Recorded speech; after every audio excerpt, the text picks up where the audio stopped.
comes. But we are recording. Right. So I'll keep it PG. Cool. Yeah, better be careful.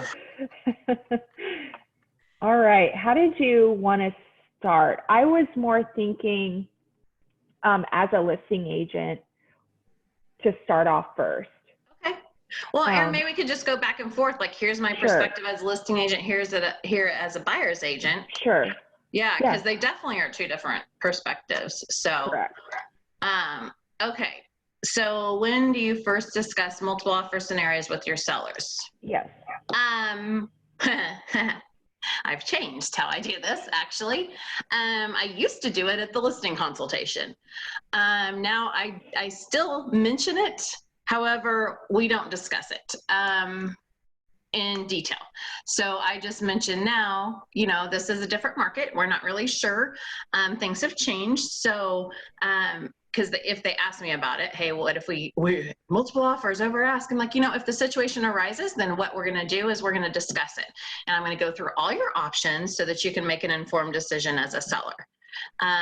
So I don't go deeply into it because I have in the past, and then it's come back to bite me. I had a ranch go on that I thought would sell over ask in hours, and I really believed that and had that conversation, and then it was on the market for 23 days.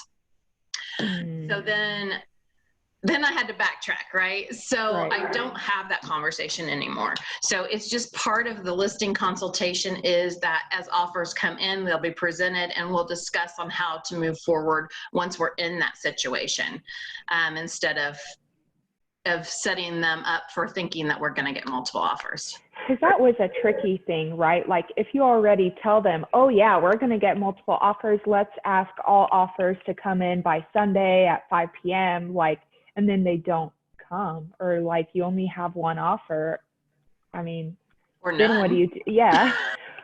Or like, then what do you do in that situation? So that's good that it's just setting the expectation, hey, this is a possibility, and we'll play it by ear when we're actually on the market. Absolutely. So how do you, when you're doing buyer consultations, how do you address multiple offers? For buyers or listings? For buyer, well, either one. For listings, I do the same way that you do. And then for buyers, I set the expectation on the buyer's consult to say, hey, we're experiencing multiple offers usually in these kinds of price ranges that you're looking at. And we just need to be prepared on competing with other offers. Whether it's, you know, and the cleaner the offer, the better kind of thing. Absolutely. Yep.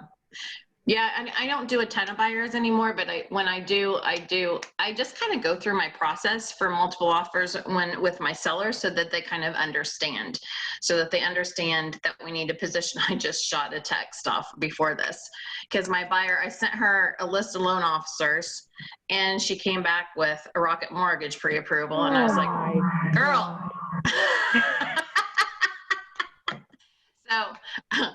So all I did was then I showed her. So I think sometimes showing the other side of it helps. So then I just showed her, because when I multiple offers, I do a Google sheet and share it with my clients so that they can see as offers come in and as I update things. But I just shared with her that Google sheet and said, look, when I'm on this side, this is how I'm going through them.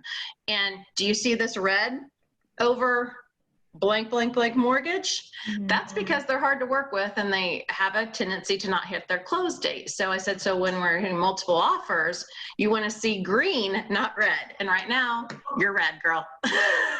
Right.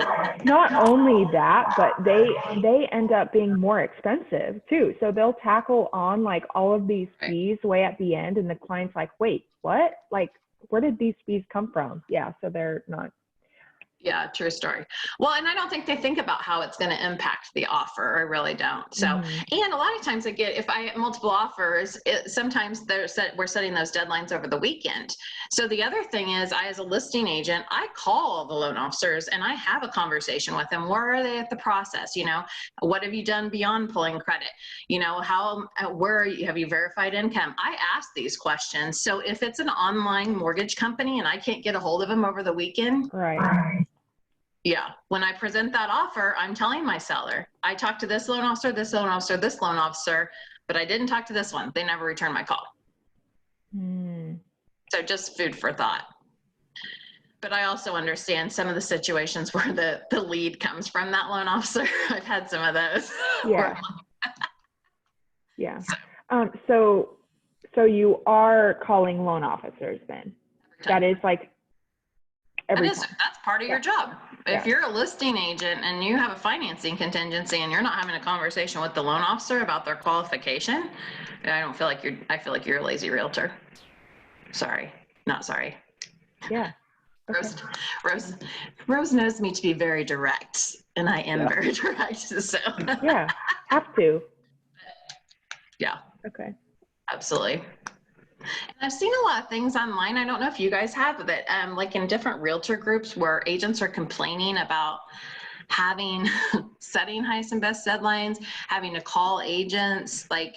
So I know this is not on topic, but it's like so that's our job. Our job as a listing agent. So we're talking listing agent, buyer agent perspective. Our job as a listing agent is absolutely to call everyone who's shown the property and try to get more than one offer and get the highest and best for our client. So I keep seeing on these sites people were complaining about it. Oh my God, yeah. Isn't that a good thing for your client? Buyers agents were pissed. Like, hey, I submitted this offer and the listing agent took it and shopped it around to all the other agents that had shown to see if there would be another. I get it. It's frustrating as a buyer's agent, but you have to realize that's our job as a listing agent. It's our fiduciary responsibility is to get the highest and best we can for our sellers. So we're just doing our job. We don't have to be so mad about it. Right. Yeah. So. Well, I guess that actually is one of my questions for you is with it being, if you have nobody interested except one offer comes through, is that where you're waiting for other offers and like going back to those buyer's agents? So that's a little bit different. So during the stay at home, my communication has been upped greatly because what I'm finding is my sellers want feedback right away because they're just, everybody's stuck at home. So whereas before it felt like that if, we got feedback the next day or whatever, that's not acceptable to the sellers right now. So I'm almost following up immediately.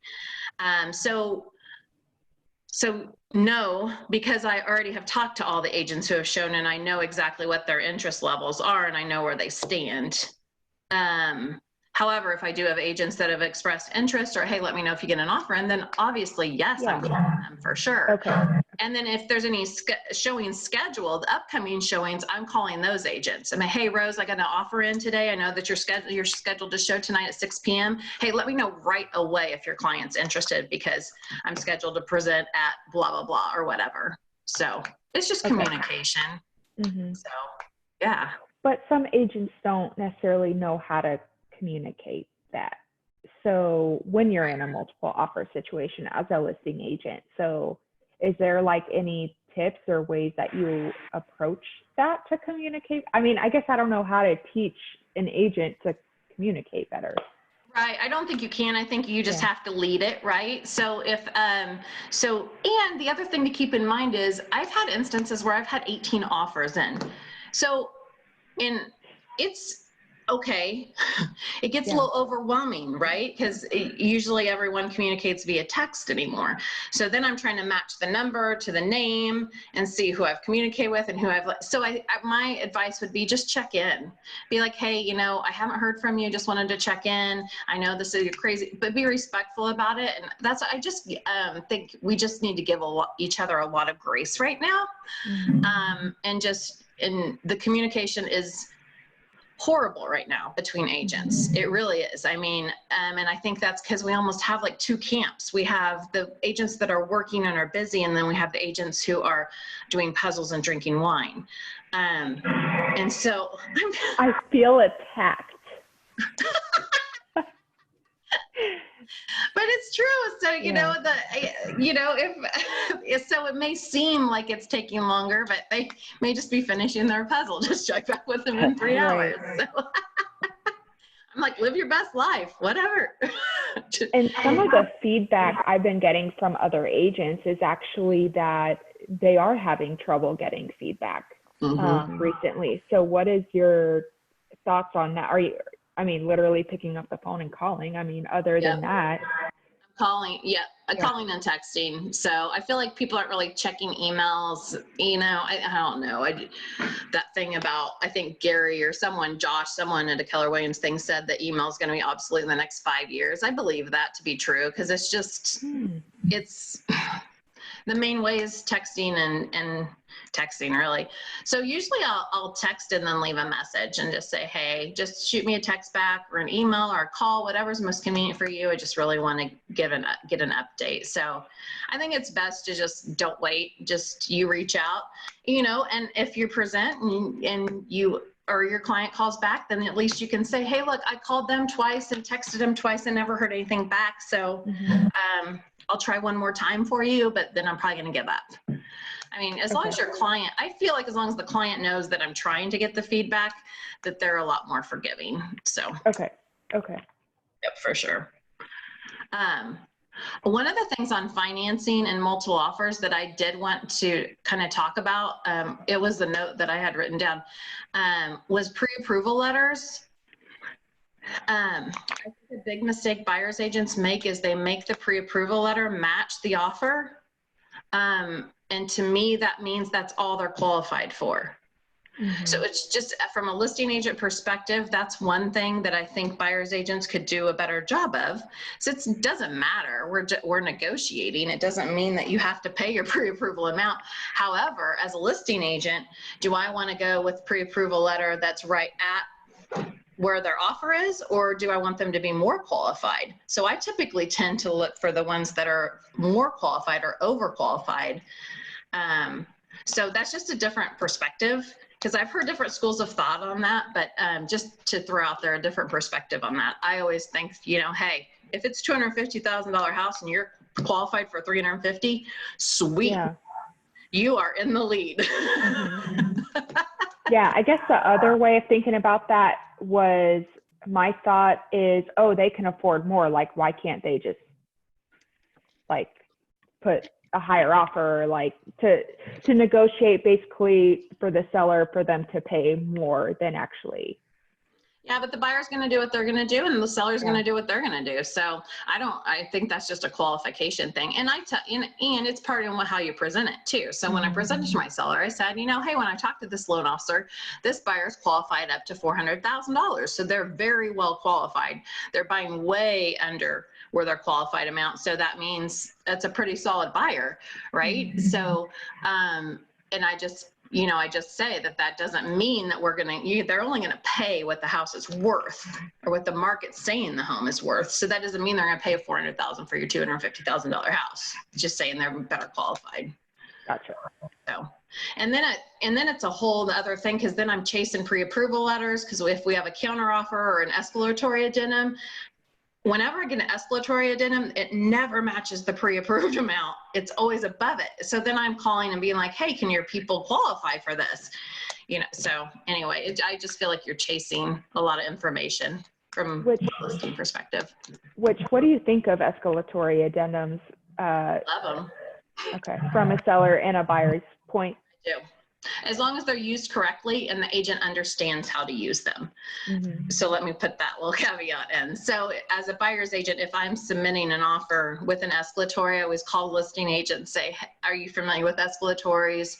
Are you comfortable using them? I know they can be confusing, and just feel them out. So, but cool. Do you like them? Yeah, I do. I feel like it keeps the buyer from overpaying, because you know, they're saying up to, versus if you're doing a highest and best and they just give their up to, I mean, it almost always saves the buyer thousands of dollars using the escalatory versus just giving their max amount. Yeah. So, but like I have heard horror stories of agents not using these correctly. And really working it and like taking it and then just countering at their highest or whatever. So I think it's just asking a lot of questions. How are these going to be presented? When you say highest and best, what's that mean? Are you going to select from one of these? How do you present the escalatory addendums? I just ask a ton of questions so that I can feel the agent out. And that way I can advise my client whether I think it's best to use an escalatory or not. Because if the agent doesn't understand them and doesn't know how to present them, then I'm like, oh, a lot of times, because I feel like if that's the case, then I don't even know if their offer is being presented correctly. Yeah. How do you do that as a listing agent presenting an escalatory? Are you just putting that amount on the spreadsheet? I do. So we're hosts. Oh, I can share my screen. I'll just show you. I'll show you exactly. Hold on. Let me open my drive. And make sure there's no confidential information in this. Hold, please. Yes, there is. Let me just move my screen over a little bit so we can't see seller buyer name. Okay.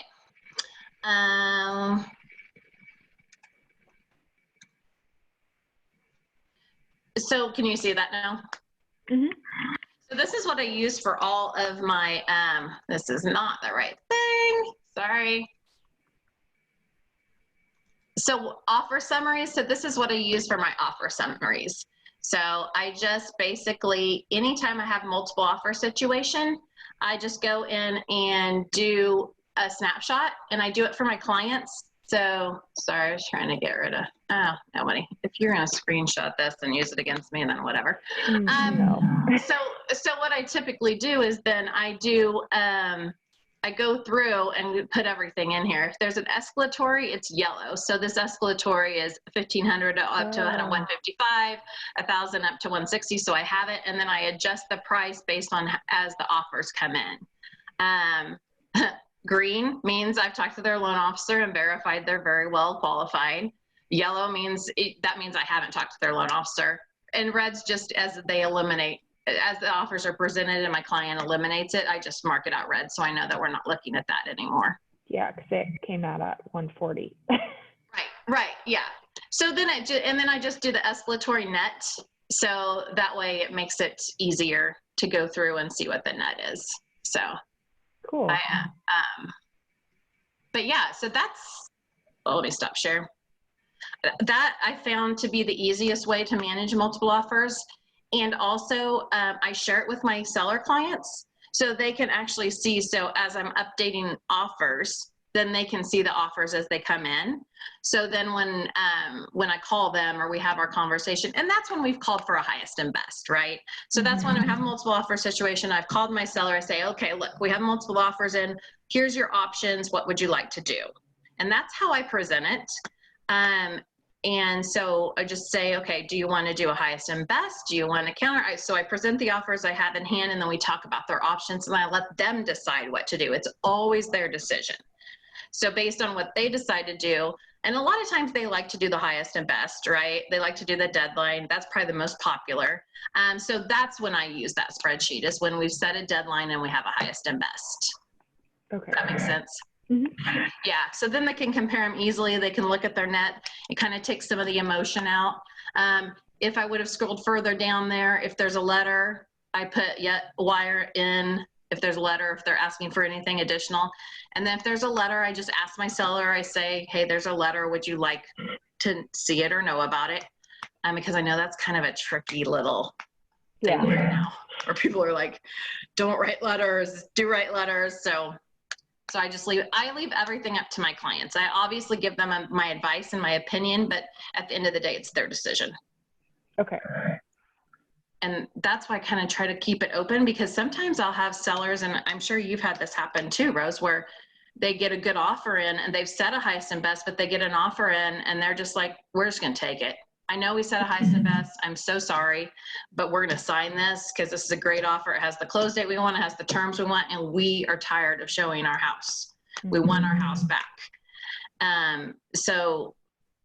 And that's something out of our control, right? Well, and in this situation with COVID, I did end up winning one that was going to be a multiple offer situation. And the sellers were I was like, hey, I can submit this offer. It just came on the market. We went and showed it right away. And I told the agent, I was like, hey, we can just submit this offer and give you exactly what you need, even more. And let's just done deal so your sellers don't have to mess with any more showings. And they were like, oh, okay, yeah, that sounds good. So they literally only had one showing and they were like fine with that because we gave them over and whatnot. But I think it also depends on the seller's situation and if they're okay with multiple people coming through their house, or if they're like, yeah, just as soon as an offer comes in, let's review it and move forward. So yep, absolutely. Well, and I've had it and because of this COVID situation, possession dates are huge for sellers. And I have had very few buyer's agents ask me what their optimal closing and possession date is. And that's been huge because I had a client on a multiple offer situation and did a highest and best. And I actually sent out an email that said, this is the most important thing to this seller is that they have this close date. And I only had like 2 revise their offers, and they actually took an offer $7,000 less than the highest one because it was the close date they wanted. But at the end of the day, I understand that because their reasoning was if we have to move twice, hire movers, it's a pain. It's not worth the $7,000. So we'd rather take this offer. So that's the other thing I think to keep in mind in multiple offer situations is you always want to know what terms are important to the seller. So that if you can make that happen, sometimes that's the most important thing. Okay. So are there any strategies that you use to list, like for an optimal day or time that you list? Do you find that it matters, or? There used to be. Yeah. It used to be Wednesdays or Thursdays. Wednesday, Thursdays, Sundays, typically high internet traffic days used to be, but now we've been tracking and it's all over the place. Okay. So we're still doing Wednesdays and Thursdays. And honestly, one of the reasons I do that is because for agents, I mean, a house that lists on a Sunday morning is just like fingernails down a chalkboard to me, because to me, that's what it means is like, oh, now every poor buyer's agent who is going to spend some time at home with their family now has to go and show this house on a Sunday. So yes, they're high internet traffic days, but they also, I like to put them on during business days so that agents can get out and show them and can maybe plan a little bit more. So I do think about that. I think about the agents and how we treat one another. So probably nobody ever notices or cares, but I do think about it. Okay. Yeah, you'll never see me launch a listing on Sunday morning or Saturday morning. I've always done Thursdays or Fridays. Yeah, give them the opportunity. So cool. We're looking at the questions. Yeah. Anybody's wondering what we're doing. So we talked about, because you talked about your spreadsheet, so that's how you would evaluate offers. We talked a little bit about communicating. When asked, this is a good one. What would you do when they ask you what they should do, seller? You know, it depends on the situation. So sometimes what would you do? Before I do give them my opinion. It's changed a little bit with the COVID because there's a underlying safety issue too, right? So a lot of my answers now are, I want you to do what's best for you and your family, and so that you feel safe and secure. So here's the pros and cons. So I like to run through pros and cons with people and let them make their decision. But there are times where I do say, it just happened last week, and my seller actually thanked me for it later because she was like, oh no, well, let's counter. We're countering this. I said, no, this is a great offer. You should sign it. If you don't sign it, then you've lost your mind. I'm like, I need you to take a step back, take a beat. I'm going to call you back in half an hour. I want you to think about this, and we're going to discuss it again. Because you also, at the same time, I feel like we have to be the voice of reason because they're emotional sometimes. So it's our job to take the emotion out of it so that they're making solid decisions. And at the end of the day, if they make an emotional decision, it's their decision to be made. But I know that I did the best that I could for them to give them really solid advice and or options or scenarios. So how do you do it? I am not good at that, just because I don't want to be liable if I say to take it, or like, yeah, it's a great offer or whatever, and then it backs out, and for them to come back and say something to me. I guess that's a fear of mine that I'm working on, is how do I approach that to where they can't put the blame on me, but at the same time, I am looking out for their best interests, and I'm actually genuinely thinking that they should take it, not just because it's like another sale or whatever. So right. And that's what I say. I say, you know, you hired me to be the voice of reason and look out for your best interest. And so if you take the emotion out, let's look at this, you know, let's take the perspective. And one of the things I did, I can't remember how many listings there were. In this situation, it was a cash offer. It was amazing. And so I sent them the list of all the active listings in MLS. And it was like, I can't remember what it was. We'll say, I know, 4,000. I said, these 4,000 sellers would be over the moon if they got an ad-ask cash offer. yeah. And so just to put things into perspective, because I think that we lose perspective a little bit too. And I lost perspective.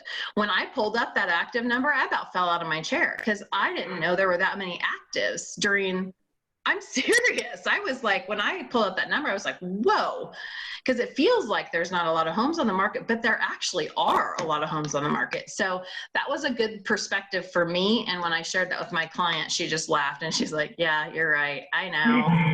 When I called her back, she actually thanked me. So she sent me a handwritten thank you note that said, thank you so much for making, you know, that's what I hired you for. I hired you to be the voice of reason because I know that I'm emotional about this. And thank you so much for standing your ground. So it's just it's a balance, you know. However, if after a half an hour and I would have made that call and sent her that information and she said, no, I want to counter, because that's the other thing I say, you know, here's my opinion. However, whatever you tell me to do, I'm going to do it 100%. So whether I agree with you or not, I'll go for it 100%. But here's the things I want you to consider. So I always say that too. So whenever I'm giving advice, I'm always saying, here's my advice. However, if you decide to do something else, I'll go for it 100% for you. I'll go to battle for you. So Okay. I think that's how you protect yourself, right? Yes.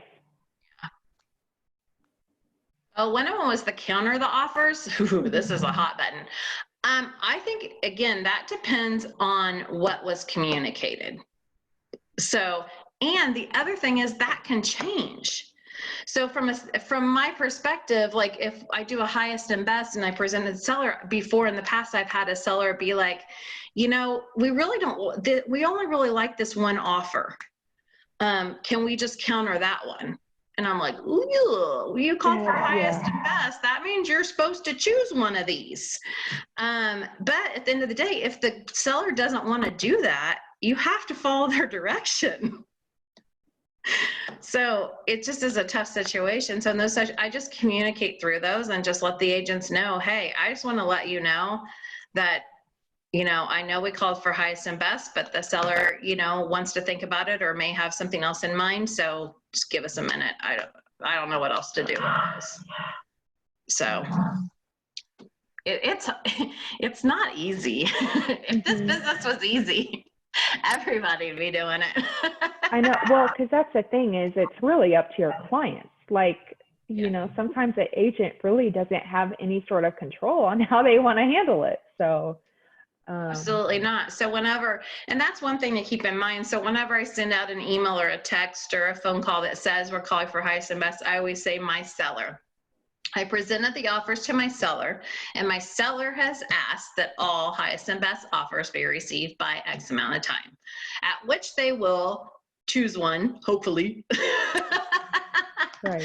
But I think that's what we can do as realtors to protect ourselves is just make sure that we're always communicating that this is what our sellers asked us to do.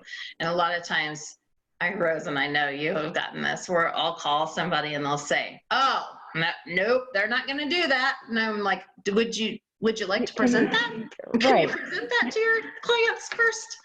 So I think that's where I think people get out of whack with representation, is that they think they know what their clients are going to say. And even if they've had that conversation and they think they know that what the response is going to be, I always recommend going and talking to your client, because things change. Right. So if you had that conversation a month ago, that doesn't mean that's how they feel today. That's why we're always supposed to present things in a timely fashion and follow the direction of our clients. For sure. Preach.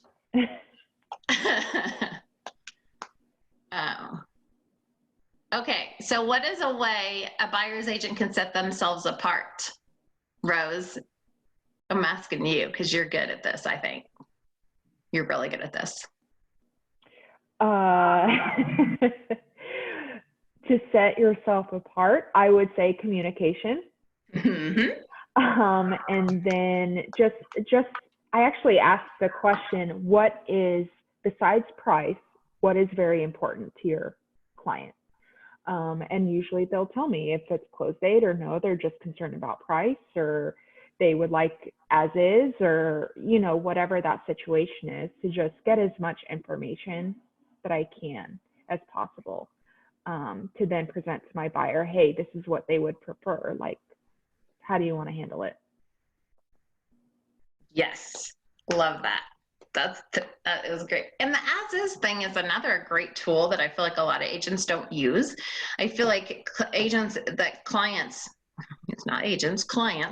will go 10,000 over ask, but they might have been able to go 5,000 over ask and done an as-is, and there probably is only $1,000 worth of repairs in there. So I think the as-is, because you still have the opportunity to do your inspection, you know, as-is paragraph 1 or 2, you can still do inspections and you still have the right to cancel. But I do feel like it's a way that you can maybe save your clients some money, as long as they understand that as long as they're comfortable with it, you know, and understand that that's what you're doing. So. And if you think it's a solid house, if it's a house that's a hot mess, I'd be like, yeah, maybe we shouldn't accept as is. But if it's like, you know, well maintained, well taken care of, you know, and as I'm going through the house, you know, I'm looking at, you know, some things that could be major issues as well, from just, not from an inspector perspective, of course, but just as a visual, you know, there's like horizontal cracks, or the roof looks, you know, messed up. And then I'll be like, well, I mean, and the roof on the seller's disclosure is 20 years old. So maybe not so much as is, right, but right. So well, the other thing is you can write some of that stuff in the offer. So that's the other. Yeah. So from a seller's perspective, the inspections are probably the scariest thing right now. So, you know, if it is, let's say it's a clean house, but it has an old roof, you could write the offer with the roof up front and then do as is. So as is doesn't mean, it just depends on how you write it in. So I just think I've seen a lot of agents in the last month get really creative with the as is and how to take care of it and how to manage some of the bigger ticket items up front in the offer. I think it's really smart. I do. We'll see how many financing issues come out of having it in the contract, but so far we haven't, because they're just doing drive-by appraisals too. I mean, a lot of them are. So I don't know how that'll shake out. So. Okay. Pet peeves of buyer's agents. What are your pet peeves? Communication. I feel like that's what this should be titled. This whole thing should be titled communication. Right. That's my biggest pet peeve. Yeah. because a lot of times the lack of communication puts me in a really bad situation. Example, you know, let's say I just had this happen too. We had multiple offers, and I called the agent to say, hey, we accepted this. There was a highest and best. We notified everybody. We gave everyone 8 hours to revise their offer. I presented that the client chose one. I called one of the agents to tell them, I'm so sorry you didn't get the property. And they were very, very upset and wanted to know why I didn't counter them out of 5 offers. And I told her we had 5 offers. I tell how many offers we have, and, you know, just to give people a barometer. You know, if it's 2, I don't, but if it's more than 2, I typically tell the other agents so they can have a barometer of where they kind of need to be. And I was just floored. Like, that's my biggest pet peeve, not communicating and then being a jerk about it. Look, we're all doing the best we can. I'm not the one that made the decision. I'm just the person telling you what my seller has decided. So if you want to scream at me, just remember, I've been in the business a long time. I plan on being in the business for a much longer time, and I will remember you. That, and what also bothers me is agents being so emotional on behalf of their client. Like, your whole job is to take the emotion out of it. And like, if you get upset about that sort of thing, I understand as a buyer's agent, it's very frustrating. Like, the market's just very frustrating, but that's not the agent. That's not the listing agent. They gave their clients all of this information and they made that decision. And now they're calling you to let you know you didn't get it. Like, move on. Don't get emotional about it, because that just, again, it puts a bad taste in your mouth, and then you'll always remember that agent who did that. And so the next time you have another multiple offer situation and that agent comes up, like, what's the likelihood of you wanting to work with them, you know? So, well, because as designated agents, part of our job is to disclose anything and everything that we know about the agents and the offer and the clients, right? So if there's an agent that's really hard to work with, or an agent that I know buys a contract up front, meaning does a crazy high over ask and then comes after me at inspections every time, then I tell my client that. I say, you know what, this is a really great offer. However, I do need to advise you that it's been my experience with this specific agent that they will pay a premium up front, and then at inspections, they will ask for a $10,000 or $15,000 price reduction. We're designated agents. That's part of our job. So, so if that's just be really careful how you operate. Right. I think it's just giving a lot of grace, communicating through things, making sure that you are putting your client first and your client's the decision maker, and then respecting whatever decision they make, and then respecting one another too. Right. The last thing I want to do in a multiple offer situation is call those other 4 agents. The very last thing I want to do, because I get it. It's so frustrating. It's so hard out there. And I feel for those people. I really do.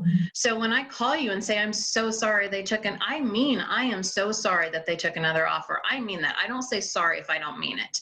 I am sorry. And then for an agent to jump down my throat or yell at me or scream at me and get emotional is just it's not professional. No, it's not at all. So when you have those conversations and you tell the other agents that they didn't, get the house, do you say, hey, but backup offers are welcomed, or how do you approach that? I do. I work really hard to get backup offers. And believe me, I get it. Sometimes I'm like, why am I doing this? This is so much work. But at the end of the day, I feel like that's what we sign up for. We sign up to represent our clients and not take the easy route. It's to work to get backup offers. So so I take a lot of backup contracts, honestly. And I just had one last week flip to the backup. So, if there's nothing else out there, I think agents get scared of submitting backup offers and contracts, maybe because they don't understand that they can rescind that. If you go and find another house, you can rescind that backup offer. You're not locked in. Yeah. So, So I don't know. Yeah, love backup offers. That just, to me, feels like a protection of my client. And if you don't go after it during that period where there's that competition, then I feel like you lose momentum. And then if something happens at inspections and your house goes back on the market, then I feel like you're playing from behind when you could have just already had something else in place and slid right into it. Right. And that's great representation to your seller as well, saying, hey, I have all these other offers just in case, so you can rest easy, you know, because we got this other stuff going on. So absolutely. No, like I said, cool. It's not easy. You gotta work for sure. One I was just reading, the escalatory on the escalatories, those can get really, really confusing. So that spreadsheet came from, I used to do Post-it notes because because I'm old. So I used to do Post-it notes and have all the main terms on the Post-it, and then I would put them in line, like first, second, third, fourth, as far as. Oh my God. And that's how I do it, except if you get the escalatories, then it gets really confusing. That's why the Google Sheet started, because then it's easier to track the escalatories, because if you have 4 or 5 escalatories that are just building on one another, you really need a system. And I would just say, if you get in a spot where you don't understand them, just call somebody. So sometimes I just call another agent to be like, hey, will you look at this? Am I doing this right? Because it can get really confusing. Just get somebody else's advice and make sure you're presenting the right thing. Because the one thing you have to do in an escalatory is, per the escalatory addendum, you have to provide that next, it's a redacted contract, but that next contract that had those terms in it, so you can prove that there was a contract in place. Mm-hmm. So, right. I don't know. It's not easy. This market, it's just hard to navigate, and I think we just have to communicate through it. Have to keep a level head. Not get emotional. It's not emotional. Do not figure your commission. Do not. Ever. I always tell everyone this. Your commission, don't even look at it, because that is, you have to represent your client first. You can't think or wonder about the money or count on the money. Do not count on that money until it's in your account. I tell my sellers the same thing. You know, oh yeah, nope, you are not closed. We are not celebrating until that money is in your account. There's just too many things that can happen in between contract to closing, and you can't be emotionally or financially tied to that, because then that's where I feel like agents are, I hate to use the word misrepresenting, because that's a big word. However, I think that's where agents get in trouble with misrepresentation, is when they are too tied into the, I need that commission to pay my mortgage. And I get it. Look, I promise I get it. I have been there. I started real estate with $800 in my account. I was young and stupid and had no clue what I was doing. So I get it. I've been there. However, if you do make that short-term decision, it could have long-term implications. Absolutely. Like, I think everyone kind of goes through that, especially when they first get started. I mean, I was lucky I had enough kind of saved away, which is why I made that jump to real estate. But even then, I was like, I don't know when I'm getting paid next, you know, and that wasn't even something, I mean, I couldn't even have that mindset though, because then I wasn't representing my clients to the best that they could be represented. So I feel you there. But. Yep. That's where I'm at right now. I'm waiting on my license right now, and then so I have some neighbors that are ready to buy a house, and then they're like, oh, we want to be your first client. I was like, okay, well, I'm still waiting on my license, and they're on a time crunch here, so their lease is ending soon, so I'm like waiting on my license so I don't lose them. So I want them to be my first people. And you could just work with another agent on that. So just partner with another agent. Yeah. So, because a referral fee, it doesn't have to be 25%.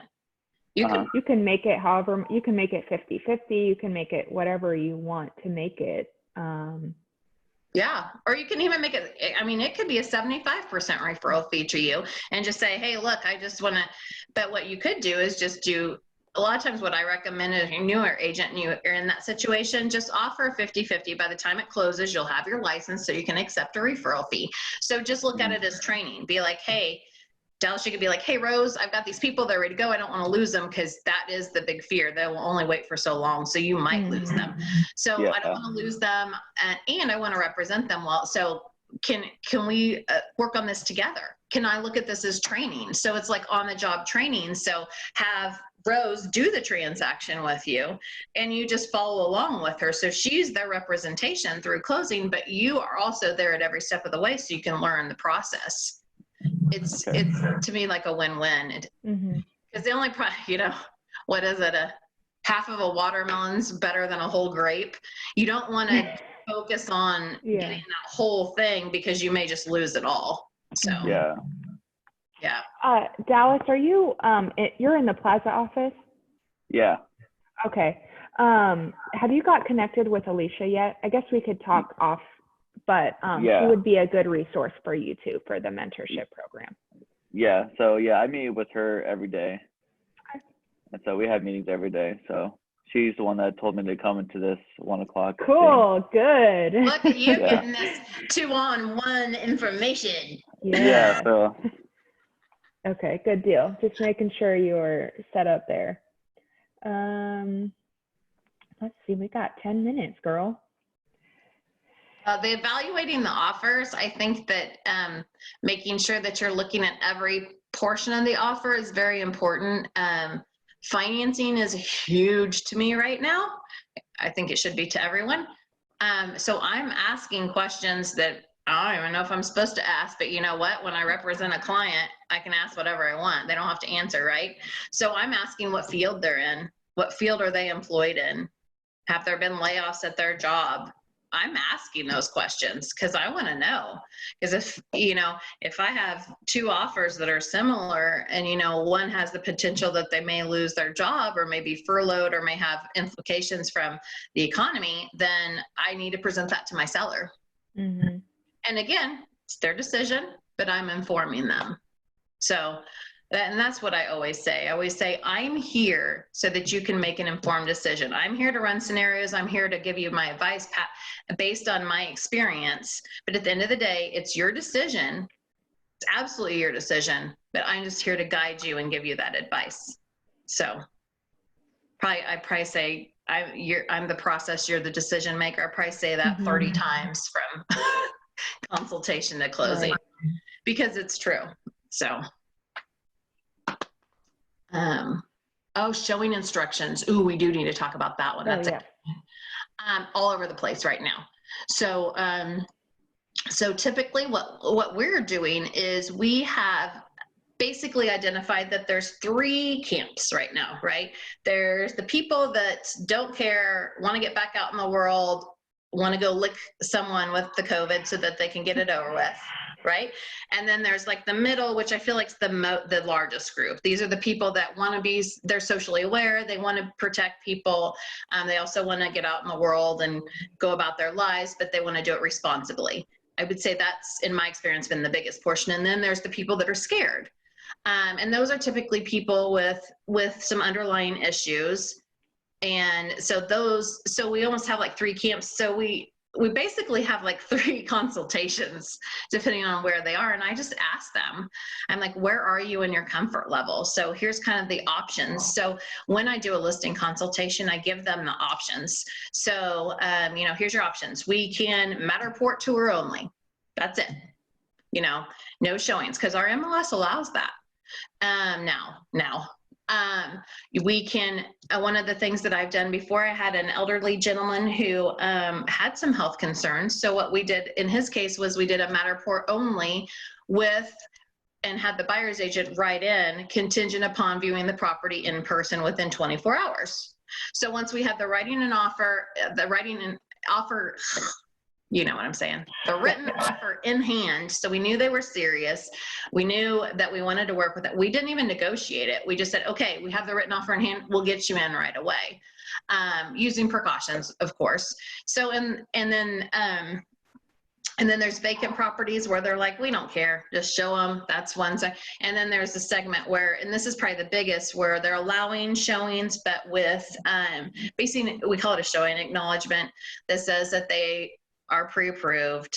They've looked at the Matterport 3D tour. They've driven by the property, because how many times do you go to show a buyer a property and you drive in the neighborhood and they don't like it, right? So you've driven by the property, you nor your client have any symptoms, that you're only, we just follow the KCRAR guidelines, basically. It's just decision makers only and the agent, which has been awesome, right? Yeah. No more 27 kids running around. I know. Do you have that template you could share? Yeah, absolutely. Absolutely. Cool. Yep, I can, I can't So remember. you have them acknowledge that before they can even, so they need to send that to you before they. Yeah, so we have it in MLS in the supplements, and then we have it as part of the showing instructions. And then once they schedule a showing, we send that email out. And we've had mixed, I mean, I've had some agents that are mad about it. All right, be mad about it. Go about your day. I've had some agents, I actually had 3. And this was towards the beginning, where they actually were like, thank you so much. I sent that to my buyer and they are supposed to be sequestered, or they're supposed to be quarantined. Yeah. And they were like, they had been traveling and supposed to be 3 of them. So the agents were like, thank you so much. I never would have known. They didn't tell me that they were supposed to be quarantined. So it's just, you know, we just have to look out for one another, and we're just trying to muddle through this together. So, but I think you definitely need to have a system for how that's going to be shown, and leave that completely up to your sellers. I did a seller consultation yesterday via Zoom, which is awesome. And they said, well, you as our realtor, what's your opinion of the best choice in order to get our home sold? And my response was, the best choice is the one that makes you feel safe, period.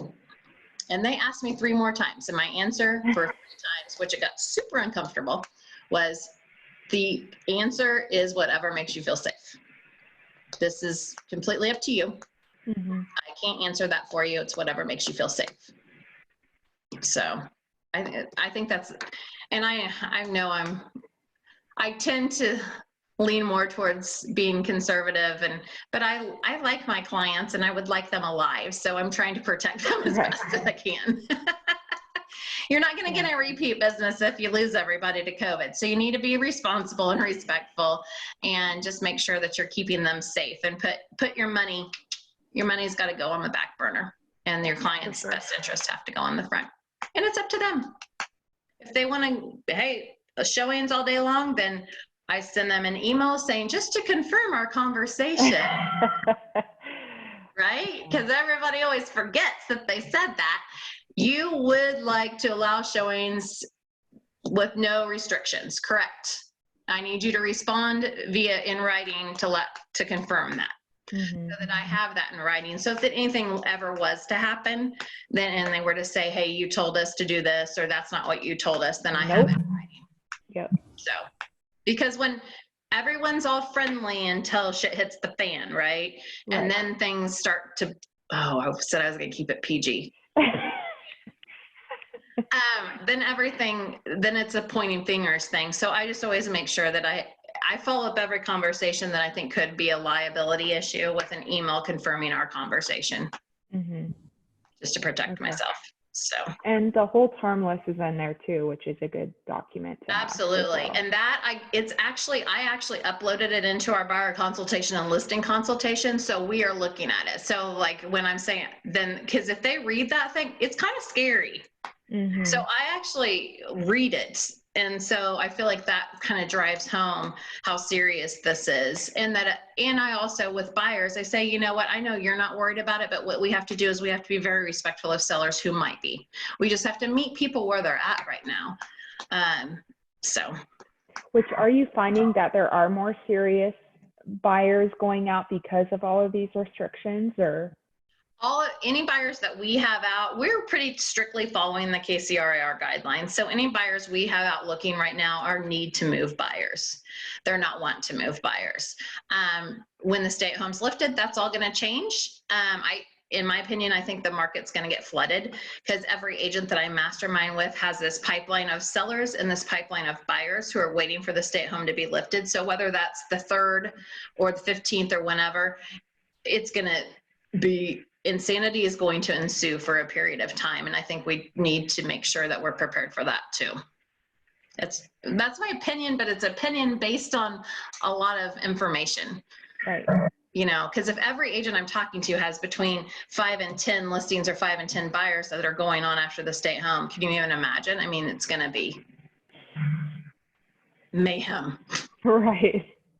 I mean, where's that wine? I'll drink my iced tea instead. Oh, that's good.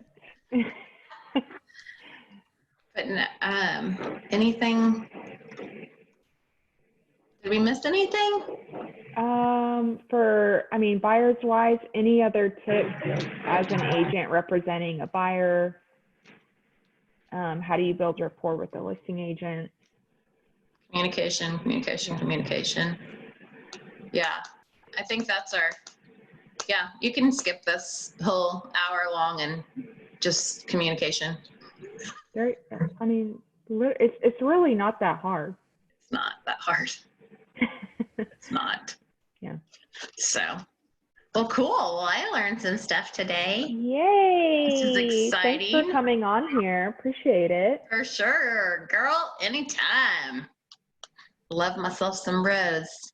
Rose knows, you know. Rose knows. That's right. All right, Dallas, you got to reach out to an agent in your office and get some help before you lose those buyers. Okay. Yeah, I'll definitely do that. Yeah. Because while you're waiting, they are every 15 minutes checking Zillow probably and going, oh my God. So. Yeah, they're trying to get approved right now. So. Good. You have a little bit of time then. Yeah. Come on, license. Get back. Yeah, I know, right? So, well, it's nice to meet you, Dallas. Right. It was fun talking, Rose. So, have a good day. Thanks again. I'll talk to you later. Bye. Bye.